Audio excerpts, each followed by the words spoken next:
The wind howled across the Montana plains like a wounded animal, driving sheets of rain against the windows of Jakob Mueller's ranch house with relentless fury. Lightning split the sky in jagged scars, illuminating the vast emptiness that stretched beyond his fence line toward the Crow Reservation. Jakob sat by his kitchen table, nursing a cup of coffee that had gone cold hours ago, listening to the storm rage outside with the weary patience of a man who had seen too many such nights. At 51, Jakob carried himself with the quiet dignity of someone who had learned that survival required both strength and humility. His hands were scarred from decades of ranch work, his face weathered by sun and wind into something that spoke of honest labor and hard-won wisdom. The photograph on his mantelpiece showed a younger version of himself standing beside a woman with kind eyes and gentle smile, his wife Sarah, taken by fever 3 winters past, leaving him alone on this piece of land they had carved from the wilderness together. The storm had been building for hours, one of those late spring tempests that could turn the Montana sky black as midnight and unleash fury that seemed to shake the very foundations of the earth. Jakob had secured his livestock, battened down what could be battened, and settled in to wait it out. He was used to solitude, had made his peace with the silence that filled his house since Sarah's passing. But then he heard it, a sound that cut through the howling wind like a knife through cloth. At first, he thought it might be one of his horses, spooked by the thunder. But as he listened more carefully, he realized it was something else entirely, something human, something terrified. Jakob pulled on his oilskin coat and grabbed a lantern, fighting his way through the driving rain toward the sound. The wind tried to tear the light from his hands, and the mud sucked at his boots with each step. Lightning flashed again, and in that brief moment of illumination, he saw her. She was huddled against the side of his barn, a small figure pressed into the meager shelter where the roof met the wall. She couldn't have been more than 12 or 13 years old, with long black hair plastered to her head by the rain and dark skin that marked her as one of the Crow people from the reservation 20 miles north. Her clothes were soaked through, and she was shaking so violently that Jakob could see it even from a distance. "Hey there!" he called out, trying to make his voice gentle despite the storm. "You hurt?" The girl looked up at him with eyes wide with terror, like a deer caught in an open field with wolves closing in. She said something in what Jakob recognized as the Crow language, but the words were lost in the wind. She tried to scramble away from him, but her movements were clumsy, weakened by cold and exhaustion. Jakob set down his lantern and held up both hands, showing her his palms in the universal gesture of peace. "Easy now," he said softly. "I'm not going to hurt you. You're safe here." She watched him with the wariness of someone who had learned not to trust easily, but she didn't try to run again. Jakob could see that she was shivering uncontrollably, her lips blue with cold. Whatever had brought her here, she had been out in this storm for a long time. Moving slowly, so as not to startle her, Jakob shrugged out of his heavy coat and held it out toward her. "Here," he said. "You need this more than I do." For a moment, she just stared at the offered garment, as if it might be a trap. Then, perhaps overcome by the cold, she reached out with trembling fingers and pulled it around her shoulders.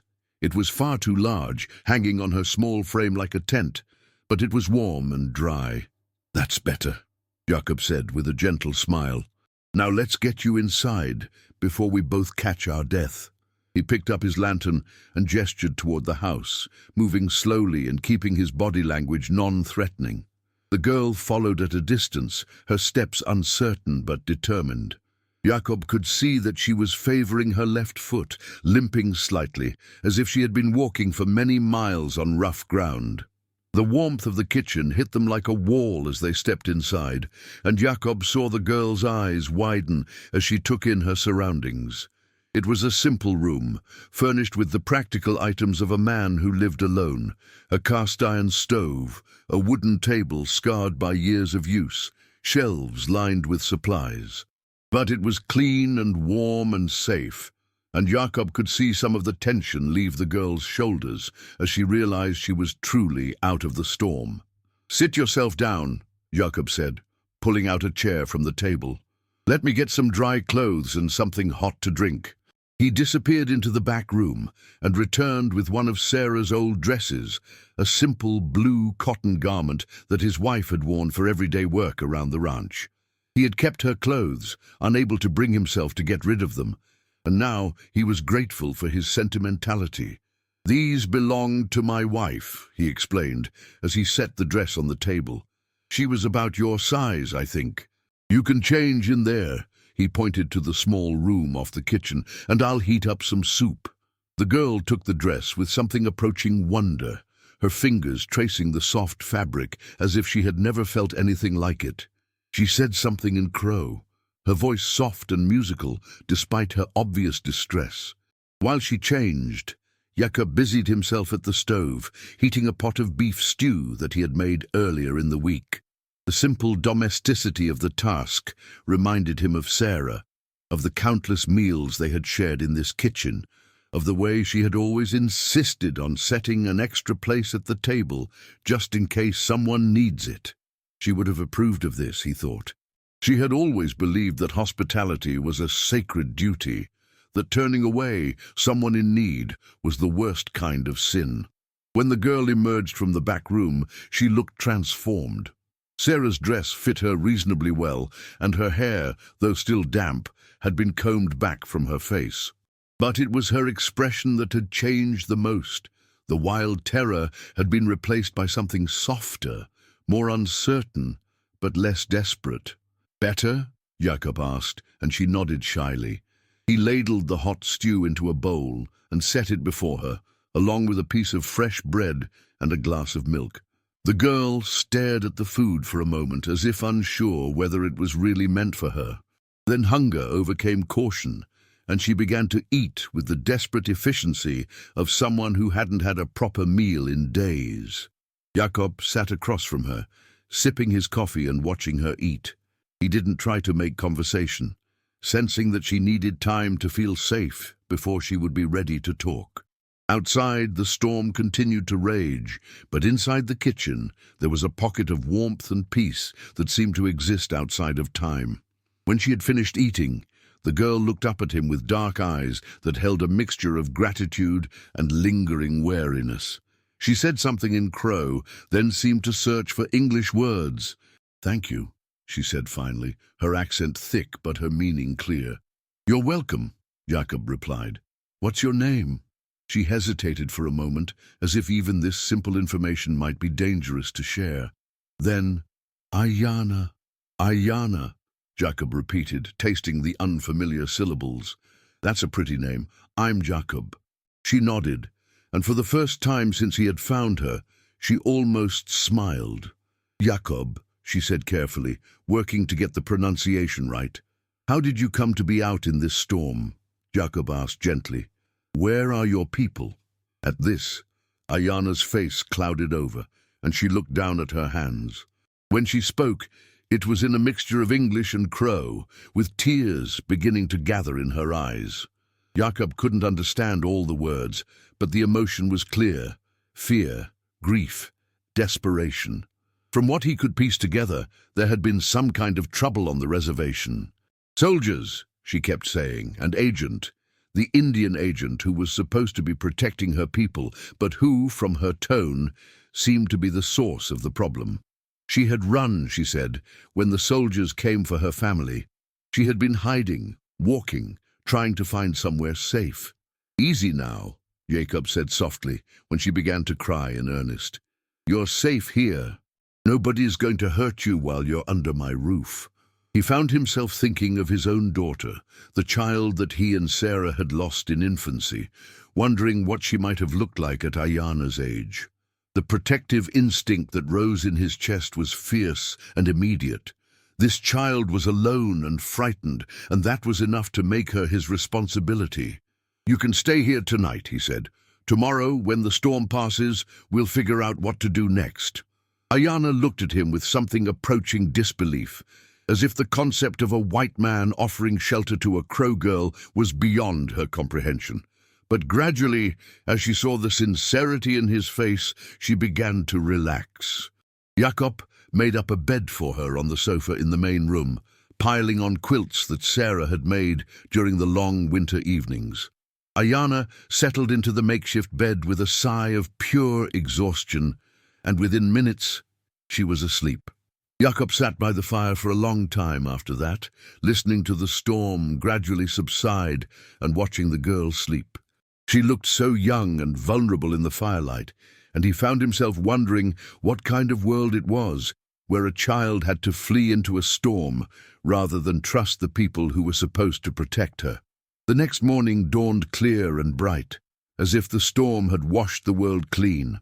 Ayana woke to the smell of bacon and eggs, and Jacob saw her confusion as she tried to remember where she was. Then recognition dawned, followed by a shy smile that transformed her entire face. Over breakfast, with the help of gestures and the few English words she knew, Ayana told him more of her story. The Indian agent, a man named Morrison, had been taking children from the reservation, claiming they needed to be sent to boarding school for their own good. But the children who were taken were never heard from again, and the families who protested found themselves cut off from government rations. Ayana's family had hidden her when the soldiers came, but she had seen them take her younger brother. In her desperation to follow and help him, she had gotten lost in the storm and ended up at Jakob's ranch by pure chance. "We have to find him," she said, mixing English with urgent gestures. "Little brother, they take, must find." Jakob felt a cold anger settle in his stomach. He had heard rumors about Morrison, whispers that the man was corrupt, that he was selling Indian children to work in mines or factories back east. But rumors were one thing. Hearing it from a child who had lived through it was another entirely. "We'll find him," Jakob promised, though he had no idea how. "But first, you need to be safe." It was mid-morning when they came. Jakob was showing Ayana around the ranch, letting her help him feed the chickens and check on the horses. She seemed to have a natural way with animals, and the horses in particular responded to her gentle touch. For a few hours, it was almost possible to forget the circumstances that had brought her there and simply enjoy the sight of a child discovering the simple pleasures of ranch life. But then the dust cloud appeared on the horizon, and Jakob's stomach tightened with apprehension. Riders were coming, and lots of them. "Ayana," he said quietly, "go into the house and stay there. Whatever happens, don't come out until I call for you." She looked at the approaching riders with fear bright in her eyes, but she nodded and ran for the house. Jakob stood in his yard, his hand resting casually on the rifle he had brought with him from the house, and waited. There were nearly 200 of them, he realized as they drew closer. Crow warriors mounted on painted ponies, moving with the fluid grace of men who had been born to the saddle. They wore a mixture of traditional clothing and items acquired through trade, feathers and beadwork, alongside store-bought shirts and cavalry sabers. But there was nothing peaceful about their approach. This was a war party, and they were armed for battle. The leader was a man in his 40s, tall and lean with intelligent eyes and the bearing of someone accustomed to command. He wore a magnificent headdress of eagle feathers, and his face was painted with the symbols of war. Jakob recognized him from descriptions he had heard: Chief Iron Bull, war leader of the Mountain Crow, a man who had fought both with and against the army depending on circumstances. The war party spread out as they approached, surrounding Jakob's ranch house in a loose circle. It was a classic military maneuver, designed to prevent escape and demonstrate overwhelming force. Jakob felt his mouth go dry, but he forced himself to stand steady. Iron Bull rode forward until he was close enough to speak without shouting. For a long moment, the two men simply looked at each other. The Crow war chief and the German immigrant rancher, separated by culture and language, but united in their understanding that this moment could determine whether anyone lived or died. "You are the one called Jakob Mueller," Iron Bull said in careful English. His voice was deep and measured, carrying the authority of a man who had led warriors into battle and brought them home alive. "I am," Jakob replied, surprised by the steadiness of his own voice. "We seek a child of our people, a girl named Ayana. She was taken from the reservation 3 days ago." Jakob felt his heart skip a beat. These warriors thought he had kidnapped Ayana, probably assumed he was in league with Morrison and his corrupt schemes. One wrong word now could turn this into a massacre. "She is here," Jakob said simply, "but she came to me. I didn't take her." A murmur ran through the assembled warriors, and Jakob saw hands move to weapons. Iron Bull raised his hand for silence, his dark eyes never leaving Jacob's face. "Explain," the chief said. So Jakob told them. He spoke of the storm, of finding a terrified child huddled against his barn, of bringing her inside and giving her food and shelter. He spoke of her tears as she told him about soldiers taking her brother, of her fear of the Indian agent who was supposed to protect her people. As he spoke, Jakob could see the tension in the war party beginning to shift. These were not the words of a man who had harmed a child, not the story of someone who profited from corruption and cruelty. But they were still suspicious, still ready for violence if this proved to be a lie. "If this is true," Iron Bull said finally, "then you have shown great kindness to one of our own. But words are wind. We would see the child, hear her speak of what happened." Jakob nodded. "Ayana," he called toward the house, "it's safe now. Your people have come for you." The door opened slowly, and Ayana emerged. She was still wearing Sarah's blue dress, and she moved with the careful dignity of a child who had learned to be cautious. When she saw the war party, her face lit up with joy and relief. She ran toward Iron Bull, calling out in rapid crow. The chief dismounted and caught her in his arms, his stern expression softening into something tender as he held the child. The other warriors relaxed visibly, weapons lowering as they realized that their little sister was safe and unharmed. The conversation that followed was entirely in Crow, with Ayana gesturing frequently toward Jakob as she told her story. He could see Iron Bull's expression changing as he listened, anger at what had happened to the child, mixing with something that might have been respect for the white man who had helped her. Finally, Iron Bull set Ayana down and approached Jakob again. This time there was no hostility in his manner, only a gravity that spoke of the importance of what was about to happen. "The child speaks of your kindness," he said formally. "She says you found her in the storm, gave her shelter and food, promised to help her find her brother. She says you asked for nothing in return, treated her as if she were your own daughter." Jakob felt heat rise in his cheeks. Any decent person would have done the same. Iron Bull smiled, and it transformed his entire face. "Perhaps. But we have learned that decent people are rarer than we once believed, especially among the whites who have power over our lives. What you did, it matters. It matters more than you know." He gestured to his warriors, and several of them dismounted. Jakob watched in amazement as they began to unpack gifts from their horses, blankets woven in intricate patterns, beadwork that must have taken months to complete, carved pipes and weapons of obvious ceremonial importance. "Among my people," Iron Bull explained, "when someone shows great kindness to a child, especially a child in danger, that person becomes family. These gifts are not payment, they are recognition. Recognition that you are now brother to the Crow, that our children are your children, that our honor is your honor." One of the warriors approached with a magnificent war shirt, decorated with porcupine quills and human hair. "This belonged to my grandfather," Iron Bull said as he accepted it. "He wore it in the battle, where he counted coup on General Custer. It is a shirt for a warrior, for a man who fights for what is right." Jakob took the shirt with trembling hands, overwhelmed by the magnitude of the gesture. "I don't know what to say."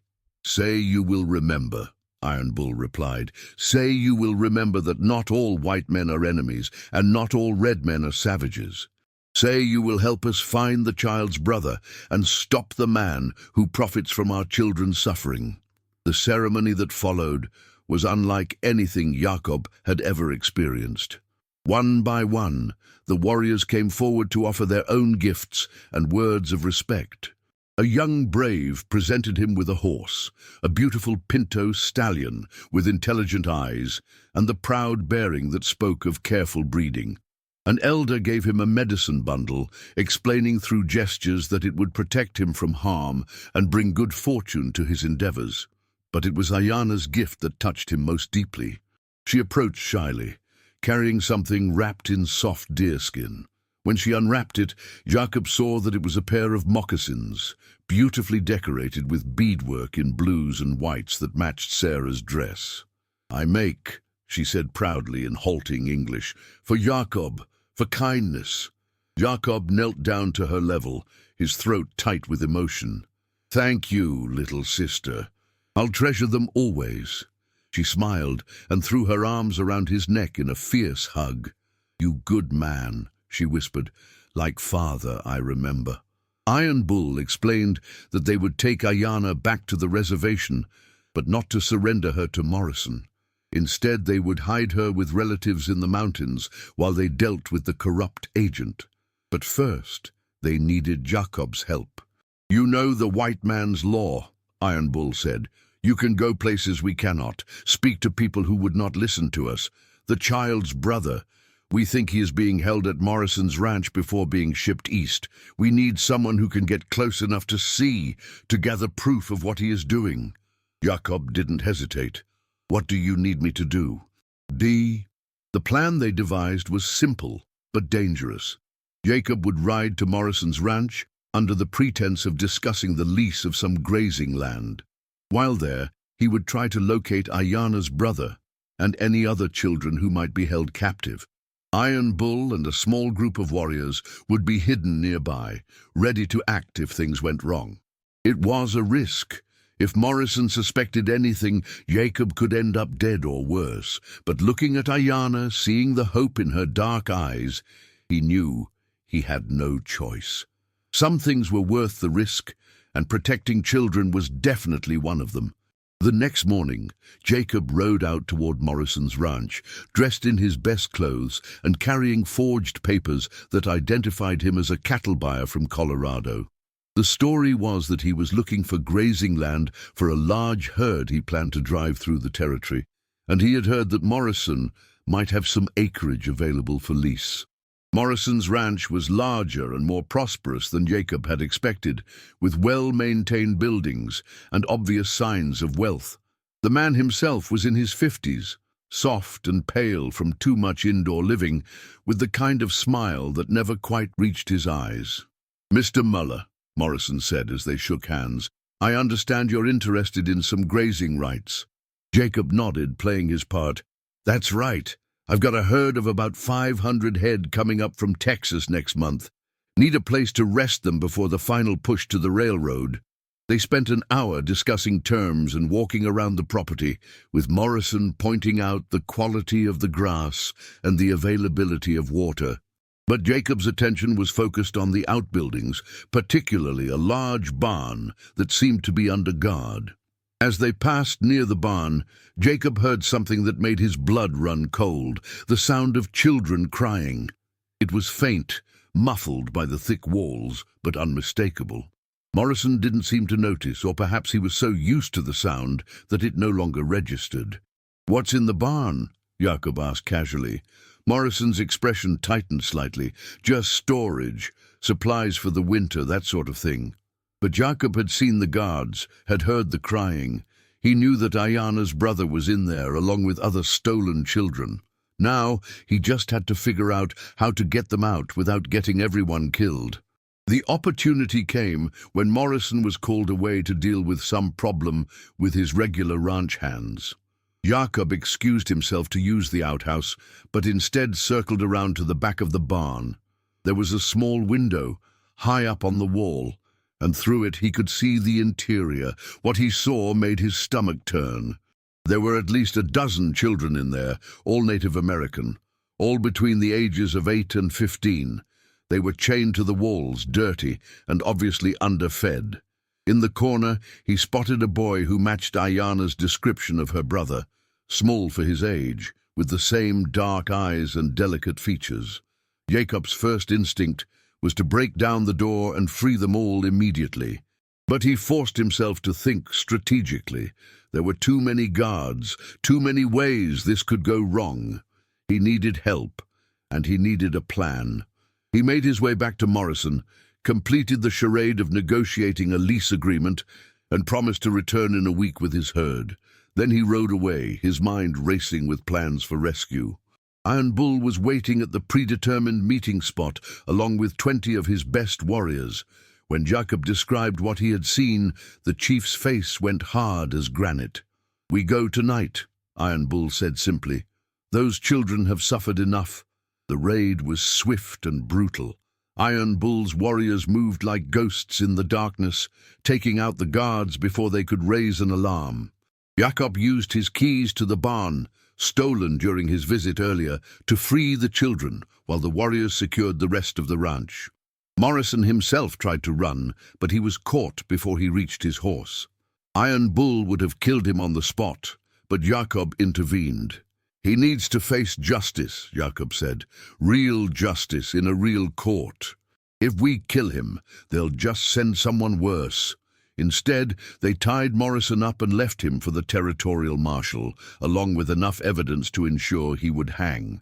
The children were taken to safety among the Crow, and Ayana was reunited with her brother in a tearful scene that left even the hardened warriors wiping their eyes. But the story didn't end there. Word of what Jakob had done spread throughout the territory, reaching the ears of territorial officials and army commanders. An investigation was launched into the Indian Agency, and several other corrupt officials were arrested.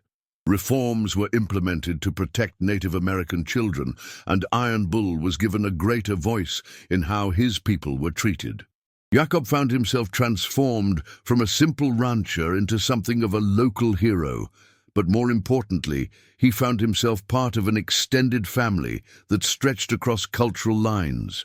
The Crow considered him a brother, and their children called him grandfather. Ayana visited him regularly, bringing news of her people and helping him understand their ways. Years later, when Jakob was an old man, he would sit on his porch in the evenings and watch the sunset paint the mountains in shades of gold and purple.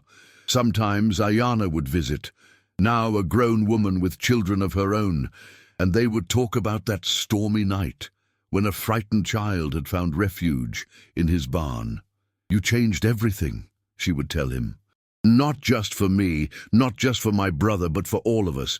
You showed both our peoples that friendship was possible, that we didn't have to be enemies forever."